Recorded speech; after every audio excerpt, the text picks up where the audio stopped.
کام کو فرض کر دیا اور اس میں صاف صاف آیتیں نازل کی تاکہ تم یاد رکھو۔ بدکاری کرنے والی عورت اور بدکاری کرنے والا مرد جب ان کی بدکاری ثابت ہو جائے تو دونوں میں سے ہر ایک کو 100 درے مارو۔ اور اگر تم اللہ اور روز آخر پر ایمان رکھتے ہو تو اللہ کے قانون کو نافذ کرنے میں تمہیں ان پر ہرگز ترس نہ آئے، اور چاہیے کہ ان کی سزا کے وقت مسلمانوں کی ایک جماعت بھی موجود ہو۔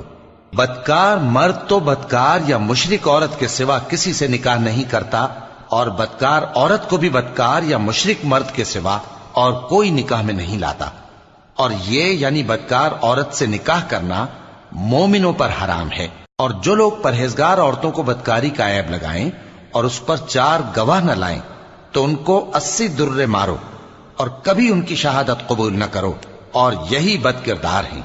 ہاں، جو اس کے بعد توبہ کر لیں اور اپنی حالت سنوار لیں